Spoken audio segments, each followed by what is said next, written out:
बच्चों, हम पढ़ रहे हैं कक्षा 10 का विज्ञान विषय का अध्याय 14 ऊर्जा के स्रोत। तो इस पाठ के पिछले भाग में हमने समझा था कि ऊर्जा के पारंपरिक स्रोत कौन कौन से हैं। तो इसमें हमने चर्चा की थी कि किस तरह से जीवाश्मी ईंधन के द्वारा, तापीय विद्युत संयंत्र के द्वारा और जल विद्युत संयंत्र के द्वारा ऊर्जा प्राप्त की जाती है। अब इस भाग में हम ऊर्जा के कुछ और पारंपरिक स्रोतों के बारे में चर्चा करेंगे, लेकिन ये वे ऊर्जा स्रोत हैं जिनके उपयोग के लिए हमें उन्नत तकनीकी की आवश्यकता होती है। तो देखते हैं कौन कौन से स्रोत हैं। तो इसमें सबसे पहले हम ले रहे हैं जैव मात्रा, बायोमास। तो हम सभी जानते हैं कि पेड़ पौधे और जीव जंतु क्या हैं, पृथ्वी पर जैव मात्रा है। आप ये भी जानते हैं कि पुराने समय से ही लकड़ी का ईंधन के रूप में प्रयोग होता आ रहा है। मनुष्य बहुत ही पुराने समय से लकड़ी का या गोबर आदि का उपयोग ईंधन के रूप में करता आ रहा है। तो ये जो ईंधन है ये पादप एवं जंतु उत्पाद है। लकड़ी हमें पौधों से प्राप्त हो रही है और जो गोबर है वो हमें जंतुओं से प्राप्त हो रहा है। तो इसीलिए इन ईंधन के स्रोत को हम क्या कहते हैं, जैव मात्रा कहते हैं, क्योंकि क्या है, ये जैविक पदार्थ हैं, जैविक मात्रा है।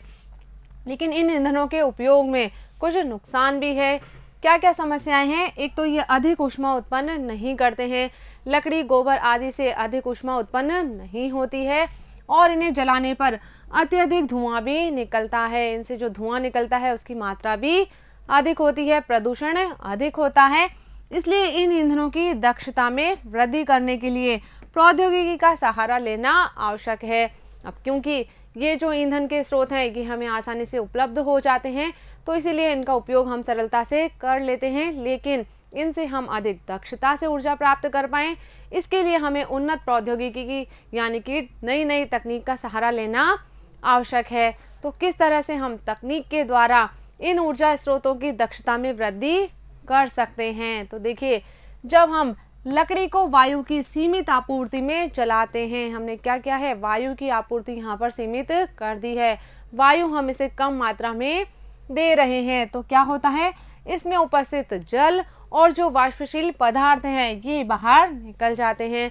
जब हम इसको वायु की सीमित आपूर्ति में दहन करते हैं तो जो वाष्पशील पदार्थ हैं और जल है वो बाहर निकल जाते हैं और अवशेष के रूप में क्या रह जाता है, पीछे चारकोल शेष रह जाता है। तो ये जो चारकोल है ये बिना ज्वाला के साथ जलता है और इससे अपेक्षाकृत कम धुआं निकलता है। तो हमने क्या किया, जो भी समस्याएं इन ईंधनों के दहन में आ रही थी उसे दूर कर दिया। अब ये ज्वाला बिना ज्वाला के साथ में जलेगा और इससे उत्पन्न होने वाला जो धुआं है वो भी कम होता है, प्रदूषण कम होता है। इसी के साथ साथ इसकी ऊष्मा उत्पन्न करने की दक्षता भी अधिक होती है। इससे हम अधिक मात्रा में ऊष्मा उत्पन्न कर सकते हैं। तो इस तरह से हमने क्या किया है, यहाँ पर तकनीक का सहारा लेकर जो ईंधन है हमारे उनकी दक्षता में वृद्धि कर दी है। इसी तरह से हम बायोगैस का उत्पादन भी करते हैं। गोबर, फसलों के कटने के पश्चात बचे हुए अपशिष्ट या फिर जो सब्जियों के अपशिष्ट हैं, ऐसे जो पादप उत्पाद हैं या फिर जो वाहित मल हैं, जब ये ऑक्सीजन की अनुपस्थिति में अपघटित होते हैं तो किसका निर्माण होता है, बायोगैस का निर्माण यहाँ पर होता है। तो यहाँ पर देखिए, जो भी पदार्थ काम में आ रहे हैं वो सब क्या हैं, या तो पौधों से प्राप्त हो रहे हैं या जंतुओं से प्राप्त हो रहे हैं। ये सभी क्या है, जैव मात्रा हैं। या तो फसलों के कटने के बाद में जो शेष बचा हुआ भूसा रह गया है, चारा रह गया है, या फिर जो गोबर आदि है, सब्जियों के छिलके आदि हैं, या फिर जो मनुष्य के द्वारा उत्पन्न भी कोई ऐसा कचरा है, वाहित मल आदि है, या फिर जो अपघटित होने वाला कचरा है, बचा हुआ खाद्य पदार्थ हैं, ये सभी अपघटित होते हैं कब, वायु की अनुपस्थिति में। तो बायोगैस का निर्माण होता है, इनसे बायोगैस निकलती है।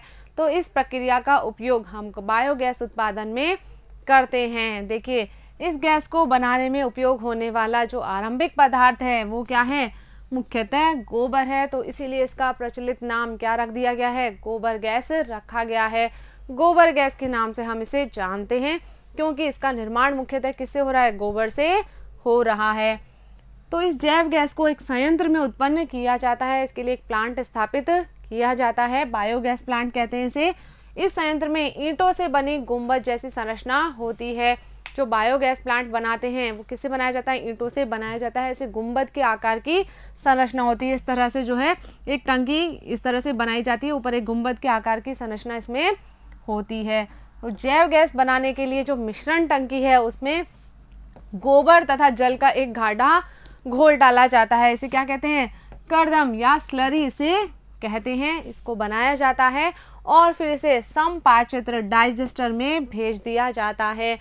क्या किया जाता है, पहले गोबर लिया जाता है, उसमें जल मिलाया जाता है, गाढ़ा घोल तैयार किया जाता है, ये घोल स्लरी कहलाता है और फिर इसे आगे समपाचित्र में भेज दिया जाता है अपघटित होने के लिए। तो देखिए जो समपाचित्र है ये क्या है, चारों ओर से एक बंद कक्ष होता है जिसमें ऑक्सीजन नहीं होती है। देखिए यहाँ पर ये जो कक्ष है कैसा है, बंद है।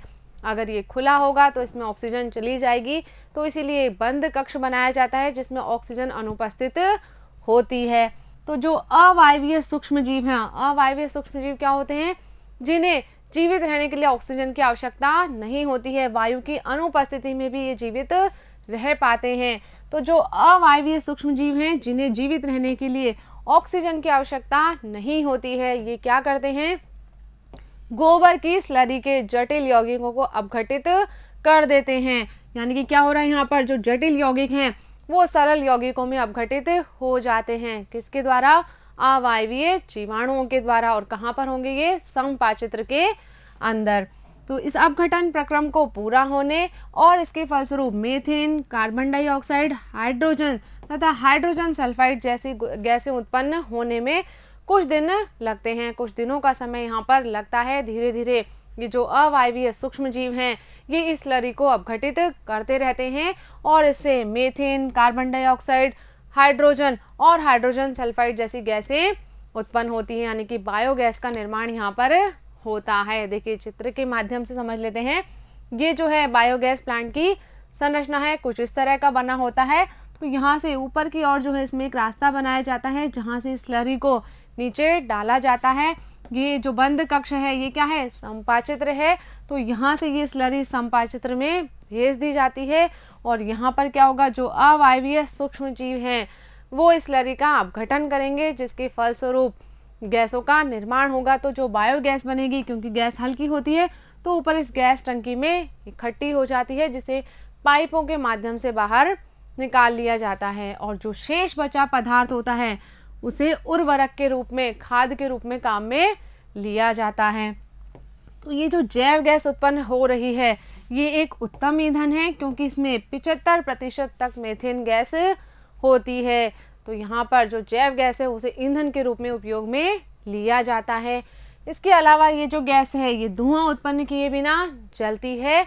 लकड़ी, चारकोल तथा कोयले के विपरीत जैव गैस के जलने के पश्चात राख जैसा कोई अपशिष्ट शेष नहीं बचता है। तो ये भी इसके उपयोग का एक फायदा है। जब हम लकड़ी को जला रहे हैं, चारकोल को जला रहे हैं या कोयले को जला रहे हैं तो इनके दहन के पश्चात राख का निर्माण होता है जिसका निपटारा करना भी कठिन हो जाता है। लेकिन जब हम किसका उपयोग कर रहे हैं, जैव गैस का उपयोग कर रहे हैं, तो एक तो ये बिना धुआं उत्पन्न किए हुए जलती है और इसी के साथ साथ इसके दहन के पश्चात कोई अपशिष्ट भी प्राप्त नहीं होता है। इसकी तापन क्षमता भी उच्च होती है।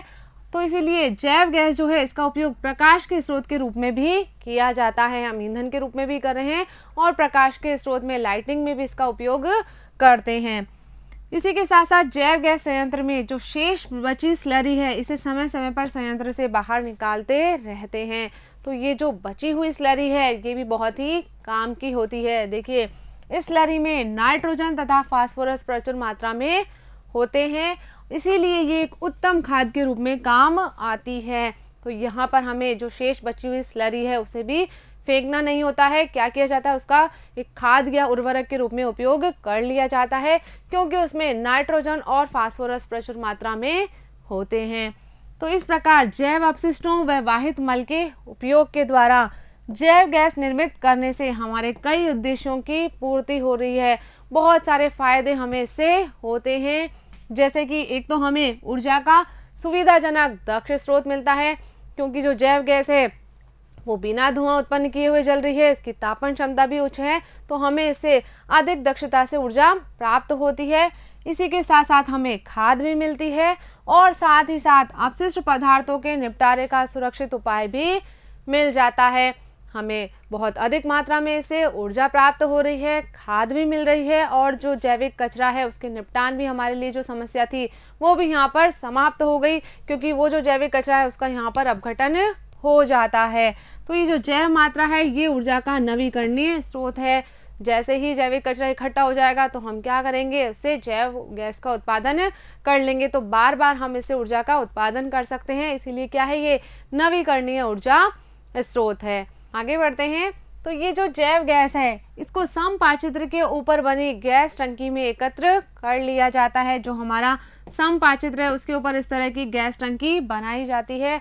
क्योंकि गैस हल्की होती है तो ये ऊपर की ओर उठती है और ऊपर बनी गैस टंकी में संचित हो जाती है, जिसे पाइपों के द्वारा बाहर निकाल लिया जाता है। इसमें से पाइप निकले होते हैं और जहाँ से इस गैस को बाहर निकाल लिया जाता है। तो जैव गैस को गैस टंकी से उपयोग के लिए पाइपों के द्वारा बाहर निकाल लिया जाता है। तो इस तरह से जो जैव मात्रा है उसका उपयोग हम ऊर्जा के उत्पादन के लिए करते हैं। इससे हमें जैव गैस भी प्राप्त हो रही है और साथ ही साथ जो शेष बची हुई स्लरी है उसका उपयोग हम खाद या उर्वरक के रूप में भी करते हैं। चलिए आगे बढ़ते हैं। नेक्स्ट ऊर्जा स्रोत की हम बात कर रहे हैं। तो आगे है पवन ऊर्जा। तो देखिए पवनों की उत्पत्ति किस प्रकार से होती है। जब थल और जल का असमान तापन होता है तो वायु में गति उत्पन्न होती है और पवनों का प्रवाह होता है। देखिए सूर्य के विकिरणों के द्वारा भूखंडों तथा जलाशयों के असमान तप्त होने के कारण वायु में गति उत्पन्न होती है और पवनों का प्रवाह होता है। इस चीज़ को हम पहले पिछली कक्षाओं में पढ़ चुके हैं कि जब थल और जल असमान रूप से गर्म होते हैं तो जो गर्म क्षेत्र है वहां से वायु ऊपर उठती है और ठंडे क्षेत्रों से वायु उस ओर प्रवाहित होती है। तो वायु में क्या होगा, गति उत्पन्न होगी और इसी कारण पवनों का प्रवाह होता है। तो जो पवन ऊर्जा है इसका उपयोग शताब्दियों से पवन चक्कियों के द्वारा यांत्रिक कार्यों को करने में होता रहा है। पुराने समय से ही इस पवन ऊर्जा का उपयोग हो रहा है, लेकिन धीरे धीरे जैसे जैसे तकनीक का विकास होता जा रहा है तो अन्य कार्यों में भी इसका उपयोग किया जाने लगा है। विद्युत उत्पादन में भी इसका उपयोग होने लगा है। देखिए पवन चक्की के द्वारा प्रचालित जल पंप जो है, जिनमें क्या किया जाता है, पानी को ऊपर उठाया जाता है, इनमें पवन चक्की की पंखुड़ियों की घूर्णी गति का उपयोग कुओं से जल खींचने के लिए होता है। कुओं से जल को बाहर निकालने के लिए जो जल पंप लगाए जाते हैं वो किस पर आधारित होते हैं कि जब पवन चक्की की पंखुड़ियां घूर्णी गति करती है तो जो जल पंप है वो कार्य करता है और कुओं से पानी जो है वो बाहर आ जाता है। लेकिन आजकल पवन ऊर्जा का उपयोग विद्युत उत्पन्न करने में भी किया जाता है, क्योंकि प्रौद्योगिकी का विकास हो गया है, नई नई तकनीकें आ गई है, तो पवन चक्कियों के द्वारा विद्युत का उत्पादन भी किया जाता है। क्या होती है पवन चक्की? पवन चक्की की संरचना किसी ऐसे विशाल विद्युत पंखे के समान होती है जिसे किसी दृढ़ आधार पर कुछ ऊंचाई पर खड़ा कर दिया जाता है। देखिए यहाँ पर चित्र में दिखाई दे रहा है, नीचे इस दृढ़ आधार पर जो है ऊंचाई पर इस पवन चक्की को लगाया जाता है। पंखे के समान जो है वो इसकी संरचना होती है, तो एक विशाल पंखे जैसा ही हमें दिखाई देता है। पवन चक्की की घूर्णी गति का उपयोग विद्युत उत्पन्न करने के लिए विद्युत जनित्र के टरबाइन को घुमाने के लिए किया जाता है। जब हमें विद्युत उत्पन्न करनी है तो इस ऊर्जा का उपयोग किस कार्य में किया जाएगा? जो विद्युत जनित्र का टरबाइन है उसे घुमाने के लिए किया जाता है और फिर इससे विद्युत का उत्पादन किया जाता है। लेकिन यदि हमने क्या किया है, केवल एक ही पवन चक्की लगाई है तो इससे जो विद्युत उत्पन्न होती है उसकी मात्रा बहुत ही कम होती है। तो किसी एकल पवन चक्की का निर्गत बहुत ही कम होता है, इससे जो उत्पन्न विद्युत है वो बहुत ही कम होती है, जिसका कोई व्यापारिक उपयोग नहीं होता है। क्योंकि इससे उत्पन्न विद्युत की मात्रा बहुत ही कम है तो हम इसका व्यापारिक उपयोग नहीं कर पाते हैं। तो इसके लिए क्या किया जाता है, किसी विशाल क्षेत्र में बहुत सी पवन चक्कियाँ लगाई जाती है और इस क्षेत्र को हम क्या कहते हैं? पवन ऊर्जा फार्म कहते हैं। क्या किया है हमने, यहाँ पर एक बड़े भूभाग पर बहुत सारी पवन चक्कियाँ लगा दी है, तो उस क्षेत्र को हम क्या कह रहे हैं? क्या है ये? पवन ऊर्जा फार्म है। तो अब क्या होगा, एक पवन चक्की से तो उत्पन्न विद्युत की मात्रा बहुत कम थी, लेकिन जब इतनी सारी पवन चक्कियाँ हमने लगा दी है तो विद्युत का उत्पादन उनसे अधिक होता है तो व्यापारिक स्तर पर विद्युत प्राप्त करने के लिए किसी विद्युत ऊर्जा जो पवन ऊर्जा फॉर्म है उसकी सभी पवन चक्कियों को परस्पर युग्मित कर लिया जाता है। सभी पवन चक्कियों के द्वारा जो विद्युत उत्पन्न हो रही है उसे युग्मित कर लिया जाता है, जिसके फलस्वरूप प्राप्त नेट ऊर्जा जो है वो सभी पवन चक्कियों द्वारा उत्पन्न विद्युत ऊर्जाओं के योग के बराबर होती है। एक एक पवन चक्की के द्वारा उत्पन्न विद्युत कम है, लेकिन यदि हम नेट विद्युत की बात करें, सभी पवन चक्कियों के द्वारा उत्पादित जो विद्युत है उसकी मात्रा अधिक होती है, जिसका व्यापारिक स्तर पर उपयोग किया जाता है। आगे बढ़ते हैं। देखिए, पवन ऊर्जा भी क्या है? एक नवीकरणीय ऊर्जा का एवं एक पर्यावरण हितैषी और दक्ष स्रोत है। अभी हम बात कर रहे हैं नवीकरणीय ऊर्जा स्रोत की, तो हम बार बार जैसे जैसे पवन चलती है, पवन चक्कियाँ घूर्णन करती है, तो बार बार हम इससे विद्युत का उत्पादन कर सकते हैं। इसी के साथ साथ ही पर्यावरण हितैषी भी है और दक्ष स्रोत भी है। पर्यावरण को भी इससे कोई खास नुकसान नहीं हो रहा है। इसके द्वारा विद्युत उत्पादन के लिए बार बार धन खर्च करने की आवश्यकता भी हमें नहीं है। जब हमने एक बार पवन ऊर्जा फॉर्म स्थापित कर दिया है तो हमें इसके लिए बार बार धन खर्च करने की आवश्यकता नहीं होती है। जैसे ही पवनें चलती है विद्युत का उत्पादन इनसे होता रहता है। लेकिन देखिए, पवन ऊर्जा के उपयोग करने की कुछ सीमाएं भी है। इसके लाभ तो बहुत सारे हैं, लेकिन कुछ सीमाएं भी इसके उपयोग की है। क्या क्या है? पवन ऊर्जा फॉर्म केवल उन्हीं क्षेत्रों में स्थापित किए जा सकते हैं जहां वर्ष के अधिकांश दिनों में तीव्र पवन चलती हो, जहां पर पवन जो है बहुत ही तेजी से चलती हो, तीव्र चलती हो और वर्ष के अधिकांश समय तीव्र पवनें चलती हो। उन्हीं क्षेत्रों में हम इन पवन ऊर्जा फॉर्म को स्थापित कर सकते हैं। इसके अलावा टरबाइन की आवश्यक चाल को बनाए रखने के लिए पवन की चाल 15 किलोमीटर प्रति आवर से अधिक होनी चाहिए। यदि पवन की गति कम होगी, 15 किलोमीटर प्रति आवर से धीमी गति से पवन गति करेगी, तो जो पवन चक्कियां हैं वो घूम नहीं पाएगी, टरबाइन जो है वो इनके द्वारा नहीं घूम पाएगी। तो इसीलिए पवन जो है उनकी गति भी तेज होनी आवश्यक है। और क्या क्या सीमाएं हैं इसकी? जो संचायक सेल हैं, ऐसी कोई पूर्तिकर सुविधा भी इनके साथ में होनी चाहिए। ऐसा जरूरी नहीं है कि हमेशा ही पवनें चलती रहे। तो जब कभी पवन नहीं चल रही है तो संचायक सेलों जैसे कोई पूर्तिकर व्यवस्था भी यहाँ पर होनी चाहिए, जिसका उपयोग ऊर्जा की आवश्यकताओं की पूर्ति के लिए उस समय भी किया जा सके जब पवन नहीं चलती हो, जब पवन धीमी गति से चल रही है या बिल्कुल नहीं चल रही है और उस समय हमें ऊर्जा की आवश्यकता है, तो उसके लिए हमें संचायक सेलों जैसी कोई व्यवस्था भी करनी पड़ती है। इसी के साथ साथ ऊर्जा फॉर्म स्थापित करने के लिए एक विशाल भूखंड की आवश्यकता होती है। अभी हमने समझा कि एकल पवन चक्की के द्वारा तो अधिक मात्रा में विद्युत उत्पन्न नहीं की जा सकती है। बहुत सारी पवन चक्कियाँ इसके लिए हमें स्थापित करनी होती है, तो इसके लिए हमें एक बहुत बड़े क्षेत्रफल की आवश्यकता होती है। 1 मेगावाट के जनित्र के लिए पवन फार्म को लगभग 2 हेक्टेयर भूमि चाहिए। पवन ऊर्जा फॉर्म स्थापित करने की आरंभिक लागत जो है वो भी अधिक होती है। बार बार तो हमें इसके लिए धन खर्च नहीं करना है, लेकिन जब हम इस पवन ऊर्जा फॉर्म को स्थापित कर रहे हैं तो इसकी आरंभिक लागत भी अधिक होती है। इसी के साथ साथ और भी समस्याएं हैं, जैसे कि पवन चक्कियों के दृढ़ आधार तथा पंखुड़ियां वायुमंडल में खुले होने के कारण अंधड़, चक्रवात, धूप, वर्षा आदि प्राकृतिक थपेड़ों को सहन करते हैं। बारिश भी इनके ऊपर आती है, धूप भी तेज आती है, तो इनके संक्षारण की संभावना भी अधिक होती है। तो इसीलिए इनके लिए उच्च स्तर के रख रखाव की आवश्यकता होती है। जब हमने इन ऊर्जा फॉर्म को स्थापित किया तो उसकी लागत भी अधिक थी और इसी के साथ साथ इसके रख रखाव की आवश्यकता भी हमेशा पड़ती है, तो इसमें भी धन खर्च होता है।